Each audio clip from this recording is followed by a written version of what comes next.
Magandang araw sa inyo mga kaibigan at ngayon ay kakaiba na naman ang ating i-reaction video. Ito ay nakakatakot mga kabatak, so ihanda na natin ang ating mga sarili sa panonood. The scariest things captured in morgue. Ibig sabihin morgue mga kabatak at sa hospital. So panoorin natin mga kabatak. At syempre bago yon ay kung di ka pa nakasubscribe sa ating channel ay mag-subscribe ka na mga kabatak dahil ako inyong lingkod, Chef Boy Locar on the mix.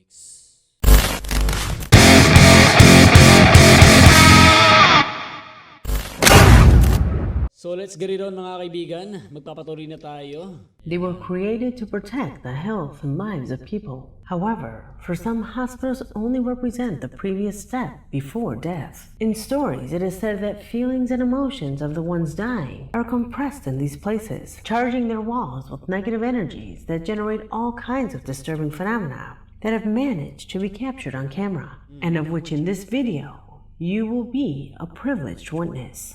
Okay, so guys, ito, kung matapang kayo mga kabatak, bilib ako sa mga taong nagtatrabaho sa mga morgue mga kabatak at saka sa ospital. Kasi alam naman natin na sa ospital talagang maraming binabawian ng buhay dyan mga kabatak. At sa morgue dinadala. No? So kung talagang matapang ka mga kabatak sa mga ganitong trabaho, doon ka magtrabaho sa mga morgue. Tingnan natin ang tapang mo mga ako kasi alam niyo naman, di ba?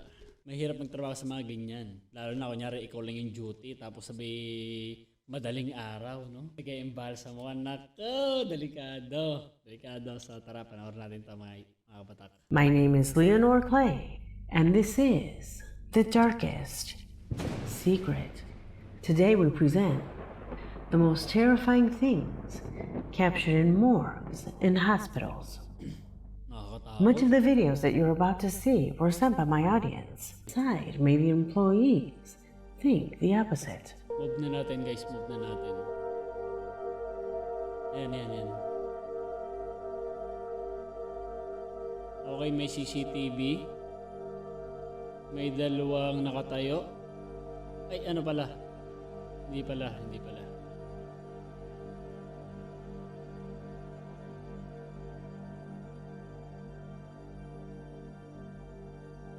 Parang may...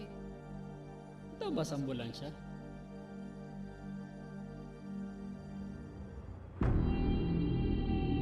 It is assumed that there was no one inside. Ayun! In fact, at first, you don't see anyone inside. Please note the abrupt closing of the door. Lintik na nakakatakot siya. That, my friends, is not due to pressure changes in... Kaya guys. Natatakot ako sa tugtog. Kinikilabutan ako dito. Butik na yan. Kahit mag-isa lang ako dito. Although may kasama ako dito mga kabatak. Pero nakakatakot. Kinikilabutan ako dito. Parang hindi ko nakakayanin buong ba dito. Mamaya, pag may kinuha ko sa baba mga kabatak, baka di ko kayanin. Panoorin natin. Sige, pagpatuloy natin mga kabatak kahit kinakabaduhan ako. The wind. The most disturbing thing is that if you look closely, you can see movement inside of the vehicle. Can you see it? Yun o. May nagbukas. Walang tao mga kabatak, nakakapagtaka yun. Could this be the evidence that these places really do get Partida umaga yan. Umaga yan nangyari mga kabatak, lalo na siguro paggabi. filled with the spirits of the deceased? At least for me, this video has no logical explanation. Tell me. Imposible namang hangin yun. No? Imposibleng hangin yun, guys. What you think. Oh. Number 4. Ayan, number 4. Nakakatakot naman itong mga boses mo, lintik ah. To my email thanks to a subscriber who for personal reasons refused to reveal his identity. I can only affirm that he works Nakakatakot yung tugtog, lintik na yung background music. in a hospital where he assures strange things usually happen. He continues on to say that what you're about to see was recorded by a security camera after 3 in the morning. At a time Parang di mo kayang tapusin to mga kaparang. Parang di mo kayang tapusin to guys. Promise.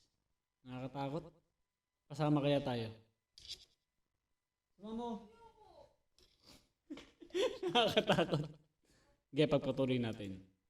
When in the midst of a prevailing silence, an inexplicable phenomena suddenly broke the hospital's peace. Pay attention. Puti ka.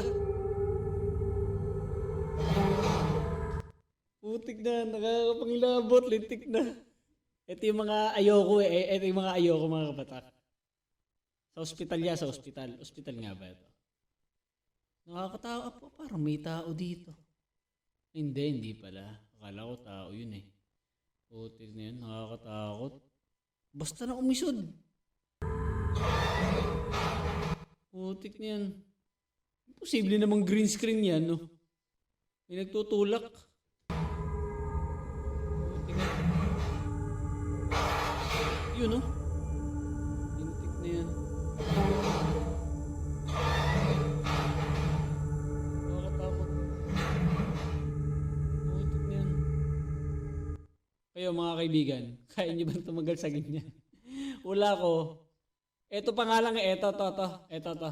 Yun, sumalya pa nga lang yung takbo na ako dyan. Promise. Takbo na ako Impression dyan. of this clip. The truth is that I do not have enough background to verify its veracity. Our subscriber affirms that phenomena like this have been seen by him repeatedly. However, this video seems too good to be true. Although it is the movement of the chair that leaves me the most shocked, since how could you stage something like that? Can it be done with strings?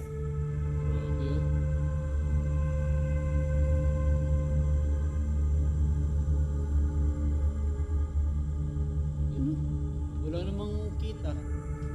A fairly similar footage is one that was recorded overnight in a hospital in Chile. The nurses heard noises coming from an adjoining room, which alerted them, since they were already aware that no one was in that room. They saw when reviewing the images from the security cameras, as they confess, it has been Ano sa palagay niyo mga kabatak? Kaya niyo pagpatuloy pa yung ganyan? the most shocking thing they have seen in their lives.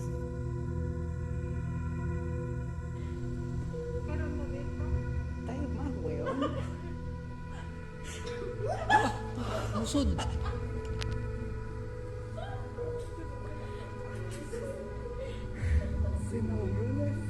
Namusod yung ano. Likuan.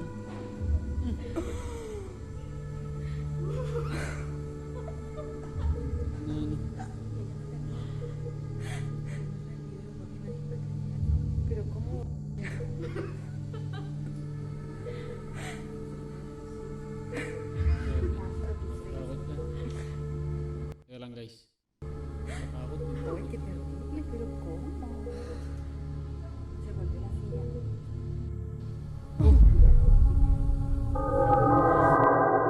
Gumulong yung ano. Teka. If you are a follower of my channel, surely you remember this recording. Grabe yun. Can you see it?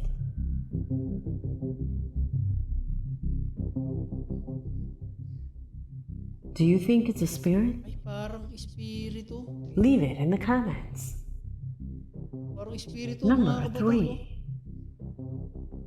3. Wala, yun oh. Grabe. Nakakatakot. Kayo nang umusga mga kabatak kung naniniwala talaga kayo dyan o hindi. Pero ako putik niyan. Nakakatakot yung ganyan.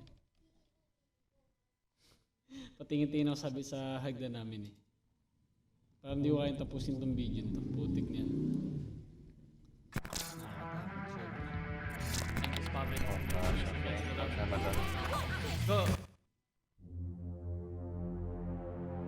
Let me start with the next question. Have you ever been in an unfortunate prey of the most terrifying beasts? Well, that's exactly what the person who carried this camera did, who along with a group were exploring an old hospital in ruins, when suddenly he felt that something was behind him. So he turned around without finding anything around him. At least, that's what he thought. Tao guys, tao. Although this sequence corresponds to an exploration, the man assures that he was always energies that, according to many occult books, can invoke the manifestation of inexplicable phenomena when combined with the desire or fear of another person. Allow me to better explain the last mentioned by relating an experience that happened to me. When I was little, I was close friends with my grandmother. I was half asleep and I knew it was my grandmother. She used to do this. Suddenly, I remembered that she had passed away the week before. And when I opened my eyes and turned toward the edge of the mattress, it had the marks and even the warmth as if someone had sat on it. I called my mother to verify that indeed that side of the bed was warm, and she compared it to the other corner, which was cold. That place was warm, as if someone had been sitting there for hours. In the occult world, it is believed that the burning desire of a heart saddened by the loss of someone can achieve physical manifestations with the aim of claiming that desire. That is to say, they are not spirits, but about manifestations that our own mind can create. Fabiola.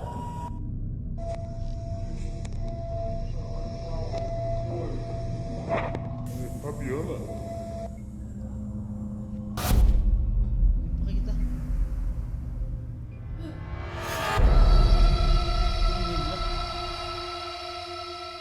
Later, many said that precisely at that moment, who had arrived urgently at the scene died in the middle of resuscitation protocols by medical personnel. While his family was devastated, their grief could have caused that brief manifestation of a strange black figure. Baby Choco, nakakaisa ako. Metal cubicles, waiting for autopsies and other procedures that feed our darkest thoughts. The same subscriber who writes us says that the greatest fear in the beginning is the idea that one of the corpses could suddenly sit up. Ano yan? Bumaba. Imagine what it's like to work in that kind of a place. How could you live a normal life after seeing corpses all day? Well, the man you see on the screen has had to deal with that. He works in a morgue, a job that he says he's gotten used to. But lately, he has had to deal with disturbing images of himself where it seems as if his work follows him. Observe.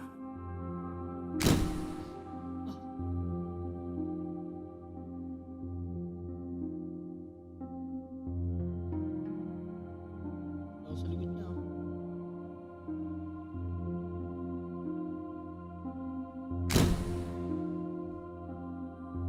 Ganda ng mga sound effect nito. Nakakatakot.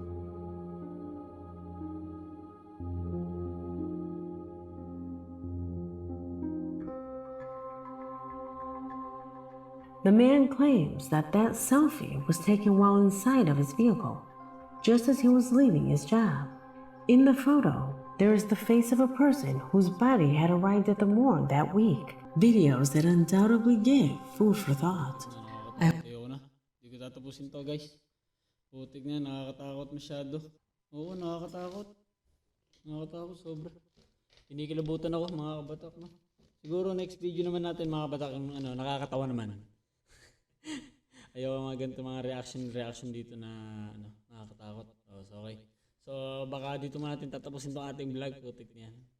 Ang ating reaction video sa nakakatakot na hospital na to tsaka sa morgue. Putik kayo nang bahala humusga mga kabatak kung totoo nga ba yung inyong mga napapanood dito. Hanggang dito na lang mga kabatak at huwag niyo kakalimutan mag-subscribe.